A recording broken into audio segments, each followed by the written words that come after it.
it's Hailey, and today I'm going to be doing another book haul, but this is just like a really random book haul. So I say really random because I have some really weird books in here, like some books that are just super random is really the only way to describe it. I just saw them and I was like, I need you. I need to have you on my shelf, which basically is me with any book, but I did really want these too. So let's just not delay this any longer. Let's just get into it because I also have a couple of unboxings to do here, so we need to get on it. So first of all, I got 2 editions of Alice in Wonderland because I'm super on brand. Oh, it's gonna fall. Oh no, it's fine. But the first one that I got is this one. I don't remember if I've hauled it. I may have hauled this already, but just in case I haven't, I'm doing it again. But this was illustrated by Charles Santor, and this is the classic edition, and it is so beautiful. So this has like gorgeous illustrations, and it has 3 full-size like pull-out illustrations as well. I'm gonna try and find one. So I know that one of them is the Mad Tea Party. There we go. Look at that. Like, oh god, you can't even see it. It's so gorgeous. Wait, there's more. But wait, there's more. Oh my god, don't fall. Don't rip. Don't do any of the things you're doing. Ta-da! Isn't it beautiful?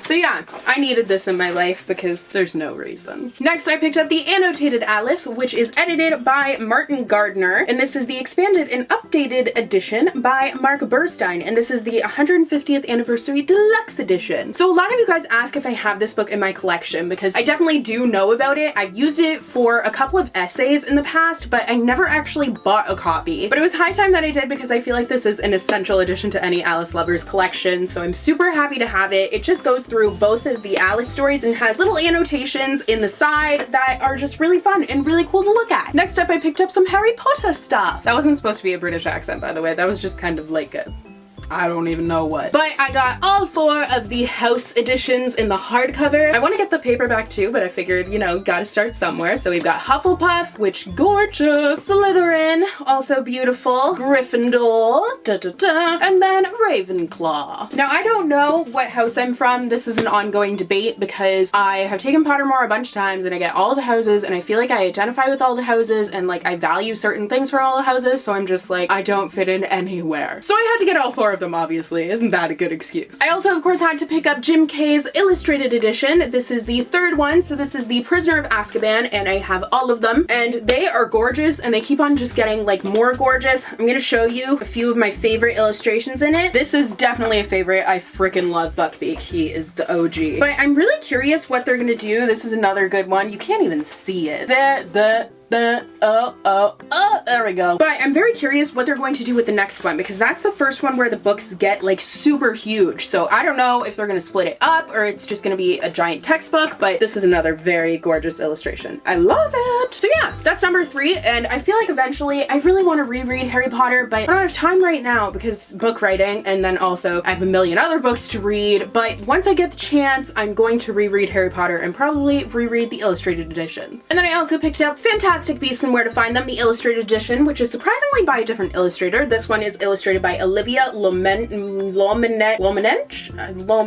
I'm butchering it. But I love this so much. It's so gorgeous. So it looks like a textbook, which is awesome because the illustrations look like they are like sketched out, which is just so cool. I love the dragons. Like, look at that. So this is just amazing, and I could look at it forever because they are gorgeous, and I just love all the magical creatures. It is great. Next up, I picked up Mythology by Edith Hamilton, Timeless Tales of Gods and Heroes, and this is the 75th anniversary illustrated edition. This just came out, and I was like kind of intrigued by this book a little bit because I'm super fascinated by mythology. I think it's super cool, and I'm actually going to do, I think in the new year, the little crash course. They have been doing a mythology one, so I think I'm going to do that. Don't have time right now, but I definitely do want to do it because I think it's so cool. I said do a million times in that sentence, but this has some illustrations in it. It has gold on it and stuff, and I'm so fascinated by mythology. I can't find any of the illustrations. It's got like, whatchamacallit, family tree, there we go. But just like the paperback wasn't pretty, but then I saw this one and I was like, I feel like I have to get it because it's pretty and it's about mythology. So I was like, yeah, let's do it. There we go. There's a Pegasus illustration and then some little illustrations here. Fun! So I will eventually read this. I'm not sure when. I might take it like story by story or whatever. I'm not sure, but I'm happy that I have it to add to my collection because it's really pretty. Then I also picked up up Literary Wonderlands, A Journey Through the Greatest Fictional Worlds Ever Created by Laura Miller. So this basically goes through a bunch of different worlds that were created in books, and it has like everything that you could possibly want. So it has a bunch of sci-fi worlds, a bunch of dystopia, it's got like Brave New World, it's got Wonderland obviously, it has Hogwarts in here, it even has the Hunger Games in here. It has a little bit of everything, and I was just flipping through it and I found it fascinating, so I'm very excited to actually read it. It's got like Peter Pan in here. I can't wait to dive into this more. Next up, I have a book that was sent to me by Algonquin Books, and that is The Girl Who Drank the Moon by Kelly Barnhill. So this is a middle grade story, which is why I'm kind of including in here, because it's not YA, and my other haul was completely YA, which is why it's kind of a random book, but it sounds super cool, and it was actually the Newbery Medal award winner, I combined those two words, in 2016, I believe? It does not say, but I'm pretty sure it's 2016. But it follows this world where people go to this forest and they leave a baby every year as sacrifice for this witch in exchange for her keeping the peace and not terrorizing them. But what they don't know is that this witch is actually a very nice witch. She takes these abandoned babies and she ends up bringing them to the other side of the forest and giving them families there. And she feeds them starlight as she goes. But one time she accidentally ends up feeding a baby moonlight, and therefore she ends up giving that baby some extraordinary magic abilities. I feel like it just sounds like such a whimsical story and concept, and I'm super excited to get into this one. I think it could be really beautiful. The rest of these books are all from Barnes & Noble because I went and bought a bunch of classics editions a while ago. I vlogged the whole thing actually, so I'll link that down below for you guys, but you guys have probably been expecting these to show up in a haul soon. I actually uploaded a classics haul like right after that, but they weren't in it because I had already filmed it before that, and you guys were like, where are they? So here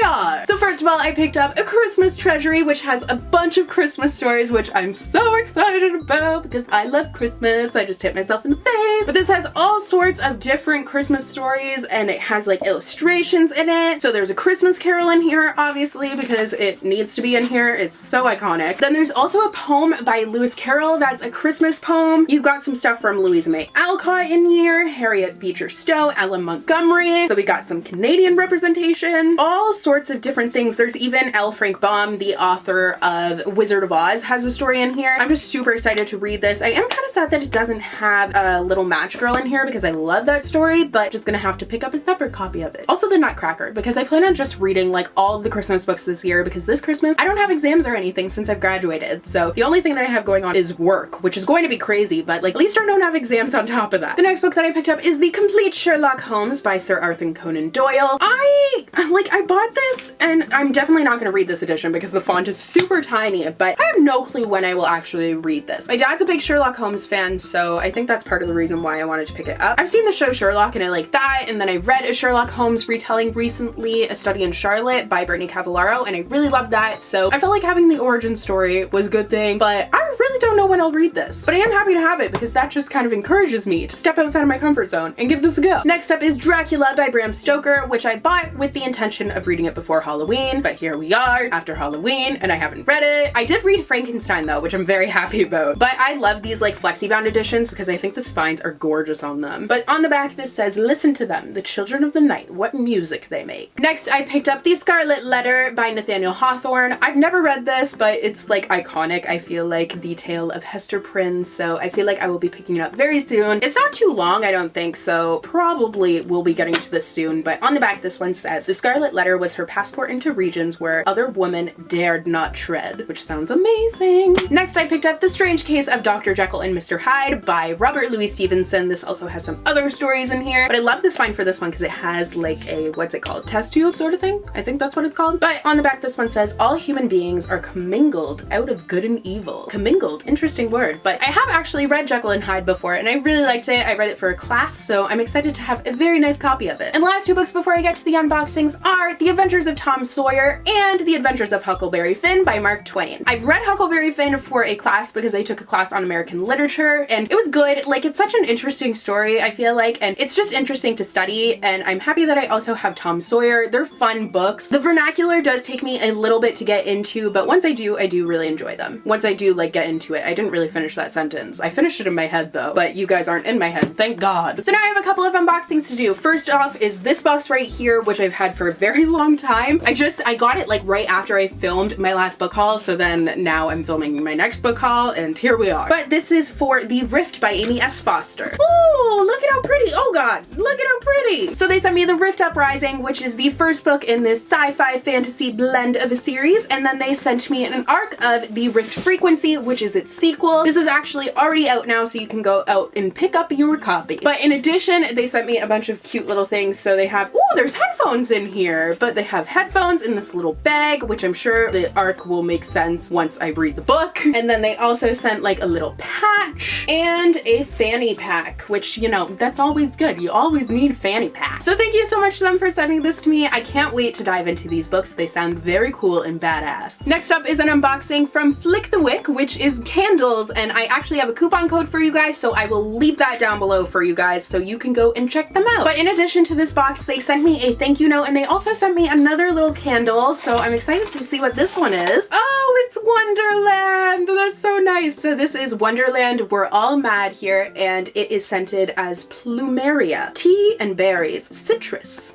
Oh, it smells really, really good. It smells like really clean and like faintly floral, just beautiful. Also, look at how gorgeous the label is. I love it. Thank you so much. And now let's dive into their October subscription box. All right, so I'm just gonna put this down here. But the theme for this box is World of Wizardry, and it has a Hogwarts seal on the back, which is so cool. Like, it's actually like raised. So cool. And this has everything that's in it, so I'm not gonna look at that. All right, so first up we have another, I would assume it's a big candle because it's in the same box. This one is Hogwarts Kitchens. I can only imagine how good this smells. Oh my god. It smells like something familiar, but like I can't think of what it is. Oh, you know what it smells like? It kind of smells like, no, I don't know what it smells like. Oh no, I'm having like an existential crisis. It smells really good though. I hate how you like know something smells like something, but you can never think of what it reminds you of. But the scent is bakery, vanilla, buttercream, and berries. And once again, we have a gorgeous label. Next up, there's a couple of buttons, and these are from Dreamy & Co. And there's one that has the Deathly Hallows and says always, and then here, I'm gonna take it out of the plastic actually so you guys can see it. So that's a little bit better. And then the second one says, it does not do to dwell on dreams and forget to live, which is a quote. I believe it's a Dumbledore quote, and it's one of my favorite quotes. Oh yes! The next is Butterbeer Loose Leaf Tea, which just sounds absolutely amazing. I'm totally down for that. Next, we've got something big. What is that? Oh, it's a tote bag! Oh, and it's got Hedwig, and I love Hedwig so much. So this says, Hogwarts will always be there to welcome you home, and it has Hedwig.